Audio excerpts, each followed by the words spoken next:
Istriku bekas pemandu karaoke. Mertuaku sangat membencinya. Aku masih ingat jelas hari pertama aku membawa Liana, istriku, pulang ke rumah orang tuaku. Tatapan tajam ibuku seakan menusuk jantungku, sementara ayahku hanya mendesah pelan tanpa berkata apa-apa.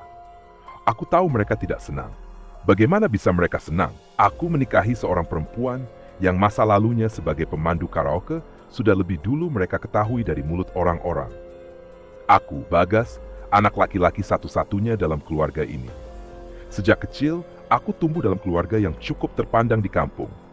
Ayahku seorang pensiunan guru, sedangkan ibuku adalah ibu rumah tangga yang aktif di pengajian. Keluargaku dikenal sebagai keluarga yang taat agama, memiliki reputasi baik, dan sangat menjunjung tinggi martabat. Karena itulah kehadiran Liana dalam hidupku dianggap sebagai aib besar bagi mereka. Pertemuanku dengan Liana terjadi 2 tahun lalu. Saat itu, aku bekerja sebagai pegawai di sebuah perusahaan swasta di kota. Suatu malam, aku dan beberapa teman kantor diajak bersantai di sebuah tempat karaoke. Aku bukan orang yang suka hiburan malam, tapi demi menjaga pergaulan, aku ikut. Dan di sanalah aku bertemu dengan Liana.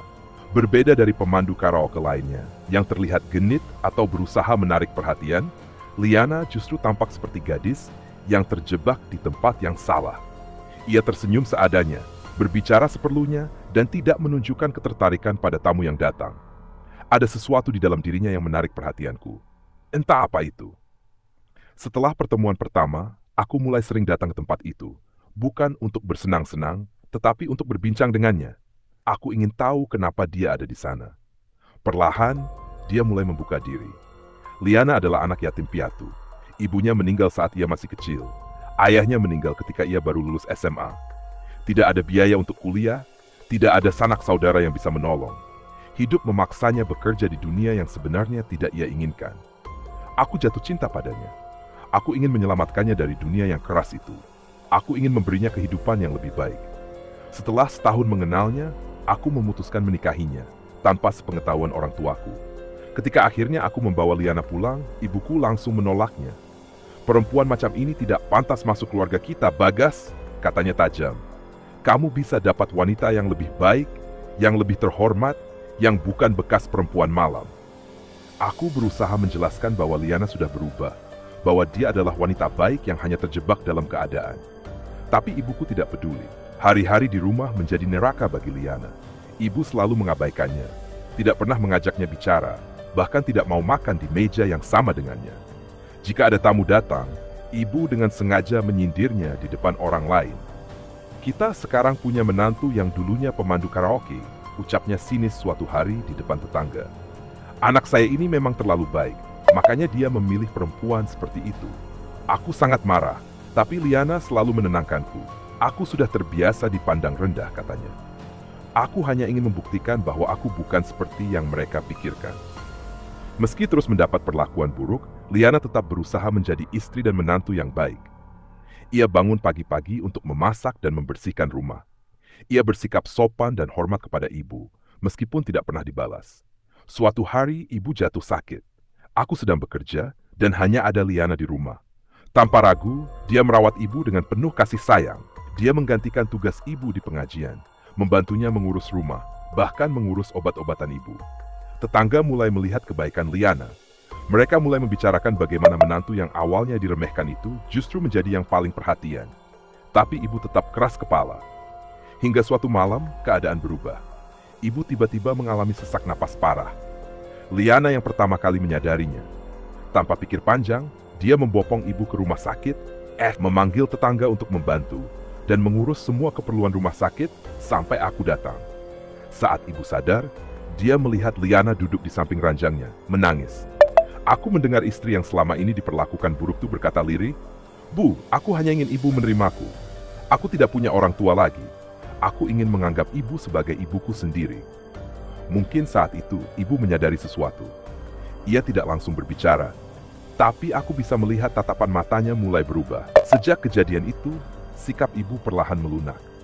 Ia masih belum sepenuhnya menerima Liana, tapi setidaknya ia mulai mengizinkan istriku duduk di dekatnya saat makan. Butuh waktu lama sampai akhirnya ibu benar-benar menerima Liana sebagai bagian dari keluarga. Hari itu datang ketika aku melihat ibu dan Liana bercanda di dapur. sesuatu yang tak pernah kubayangkan sebelumnya. Aku tahu tak semua orang bisa menerima masa lalu seseorang. Tapi aku percaya setiap orang berhak mendapatkan kesempatan kedua. Liana telah membuktikan bahwa dia adalah wanita yang jauh lebih baik daripada sekadar bekas pemandu karaoke. Dia adalah istri yang baik, menantu yang sabar, dan kelak aku yakin dia akan menjadi ibu yang luar biasa bagi anak-anak kami.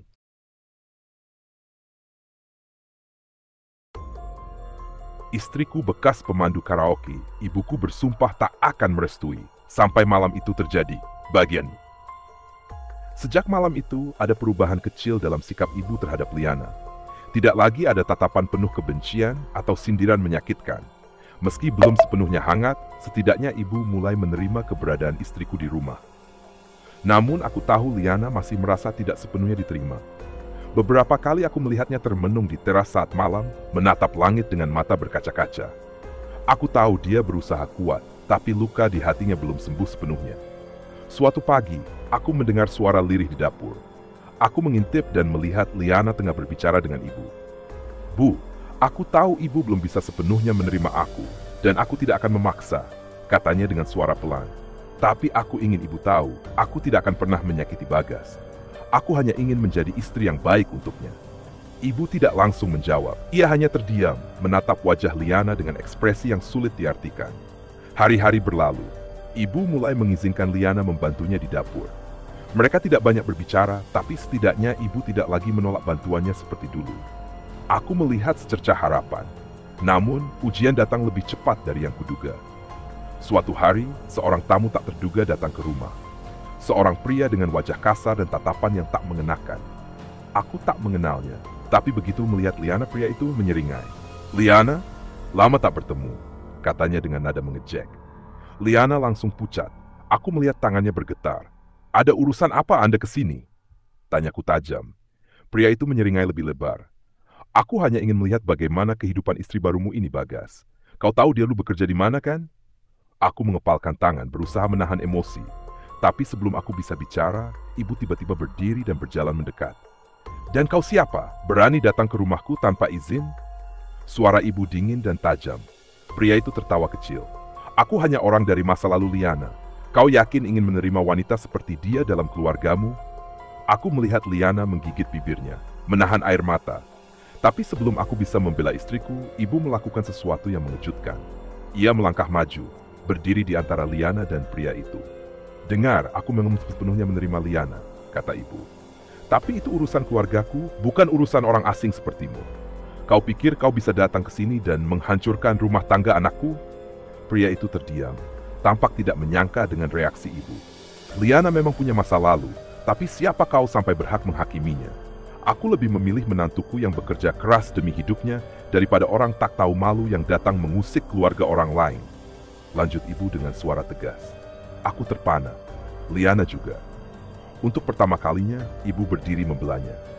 Pria itu tampak kesal, tapi tidak punya pilihan selain pergi dengan gerutuan. Setelah dia menghilang dari pandangan, Liana menundukkan kepala. Air matanya mengalir deras. "Bu!" suaranya bergetar.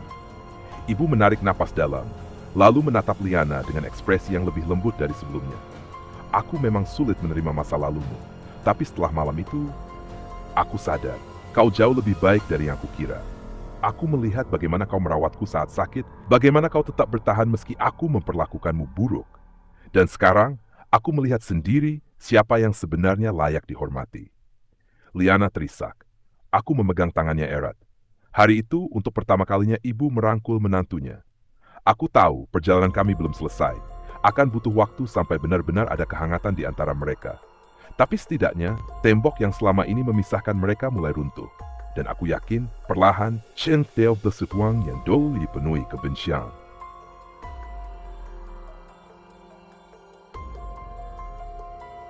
Istriku bekas pemandu karaoke, ibuku bersumpah tak akan merestui sampai malam itu terjadi. Bagian 6. Hari-hari berlalu dengan suasana yang jauh lebih baik di rumah. Liana dan ibu semakin dekat. Aku bahkan sering menemukan mereka berbincang di dapur, tertawa kecil saat memasak atau menyiapkan teh sore. Aku pikir akhirnya kebahagiaan kami akan terus berjalan tanpa hambatan lagi. Namun, hidup selalu punya cara untuk menguji manusia. Suatu hari, aku mendapat kabar buruk dari kantor. Perusahaan tempatku bekerja mengalami penurunan finansial, dan beberapa karyawan akan mengalami pemutusan hubungan kerja. Aku termasuk di dalamnya. Saat mendengar kabar ini, aku mencoba tetap tenang, tapi dalam hati aku panik. Aku satu-satunya pencari nafkah di rumah. Bagaimana aku bisa menghidupi Liana dan ibu jika aku tak punya pekerjaan? Malam itu, saat aku duduk termenung di ruang tamu, Liana menghampiriku. "Ada apa, Mas? Kamu terlihat gelisah," tanyanya lembut. Aku menghela napas. Aku kena PHK, Li. Aku nggak tahu harus bagaimana. Alih-alih panik atau bersedih, Liana menggenggam tanganku erat. "Kita akan cari jalan, Mas. Aku bisa bantu bekerja. Aku juga bisa jualan kecil-kecilan. Kita mulai dari nol lagi, tapi kita masih punya satu sama lain." Aku menatapnya, merasa haru. Liana, perempuan yang dulu diremehkan ibu, sekarang menjadi sumber kekuatan terbesar dalam hidupku. Keesokan harinya, Liana benar-benar mulai bergerak. Dengan modal tabungan kecil yang kami miliki, dia mulai berjualan makanan ringan dari rumah. Dia belajar membuat kue kering dan memasarkan secara online. Awalnya kecil-kecilan, tapi lama-lama pesanan mulai berdatangan. Dan yang lebih mengejutkan, ibu ikut membantu. "Kita bikin lebih banyak, supaya bisa dijual ke pengajian," kata ibu sambil mengaduk adonan kue. Aku tak pernah menyangka, ibu yang dulu membenci Liana, kini bekerja sama dengannya untuk membantu ekonomi keluarga. Bagian 7. Usaha kue yang kami jalankan berkembang lebih cepat dari yang kuduga. Berkat ibu yang memiliki banyak kenalan di pengajian, pesanan semakin meningkat. Aku membantu dalam pengiriman dan pemasaran online, sementara Liana dan ibu mengurus produksi. "Aku nggak nyangka bisa serukun ini dengan ibu," kata Liana suatu malam saat kami sedang merapikan pesanan. Aku tersenyum. "Ibu sudah benar-benar menerima kamu, Li." Tapi kebahagiaan kami tidak berlangsung lama. Suatu siang, seorang wanita datang ke rumah mencari Liana. Aku tidak mengenalnya, tapi begitu Liana melihatnya, wajahnya langsung pucat. "Tiara," gumam Liana dengan suara bergetar. Wanita itu tersenyum sinis. "Lama nggak ketemu ya, Li? Aku dengar kamu sekarang hidup enak, jadi istri orang baik-baik." Aku menatap Liana dengan bingung. Siapa wanita ini? Ternyata, Tiara adalah teman lama Liana saat masih bekerja di dunia malam. Dan dia datang membawa masalah. "Kamu harus bantu aku, Li," kata Tiara. "Aku butuh uang. Kalau enggak, aku akan kasih tahu semua orang tentang siapa kamu sebenarnya. Aku tahu lebih banyak dari yang suamimu tahu." Aku mengepalkan tangan. "Liana nggak punya urusan sama kamu lagi." Tiara tertawa. "Yakin? Kamu pikir orang-orang di sini bakal tetap baik kalau tahu semua rahasia Liana?" Liana gemetar. Aku bisa melihat ketakutan di matanya. Namun sebelum aku bisa bicara, ibu melangkah maju. "Kalau kamu ingin mengancam, lakukan sekarang," kata ibu dengan suara tajam. Tiara terkejut. "Maksudnya?" "Ibu sudah tahu segalanya," kata ibu. "Dan kalau kamu pikir kami akan menyerah pada ancaman murahan seperti ini, kamu salah." Tiara terdiam, wajahnya memerah. Setelah beberapa saat, dia mendengus kesal, lalu pergi. Aku menatap ibu dengan takjub. "Bu," ibu berbalik dan menatap Liana. "Kamu nggak perlu takut lagi, Nak. Masa lalumu tidak akan mengubah bagaimana kami mencintaimu sekarang." Liana menitikkan air mata dan memeluk ibu erat. Bagian The Plum. Setelah kejadian itu, aku merasa hubungan kami sebagai keluarga semakin kuat. Tidak ada lagi keraguan atau ketakutan. Liana bisa menjalani hidupnya tanpa dihantui oleh masa lalu. Sementara itu, usaha kue kami berkembang pesat. Kami mulai menerima pesanan dalam jumlah besar, bahkan dari luar kota. Aku pun memutuskan untuk serius dalam bisnis ini dan berhenti mencari pekerjaan lain. "Sekarang kita punya usaha keluarga," kataku dengan bangga. Liana tersenyum. "Dan ini semua berkat ibu juga." Ibu terkekeh. "Siapa sangka ya? Menantu yang dulu aku benci, sekarang malah jadi anak yang paling aku banggakan." Kami semua tertawa. Bagian C. Tak lama setelah usaha kami sukses, kabar bahagia lain datang. Liana hamil. Saat mendengar kabar itu, aku nyaris tak bisa berkata-kata. Setelah semua kesulitan yang kami hadapi, kini kami diberi anugerah luar biasa. Yang lebih mengejutkan, ibu adalah orang yang paling bersemangat.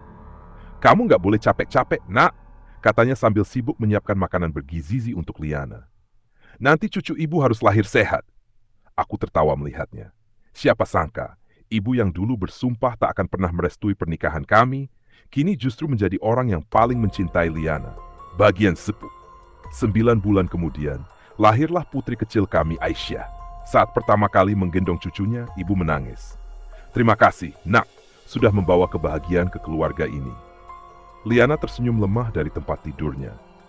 Aku melihat mereka berdua, merasa begitu bersyukur. Dulu aku pikir pernikahan kami akan hancur karena kebencian ibu. Tapi ternyata cinta dan ketulusan mampu mengubah segalanya. Kini, Liana bukan hanya istriku, tapi juga anak ibu yang paling dicintainya. Dan aku tahu tidak ada kebaikan yang lebih besar dari ini.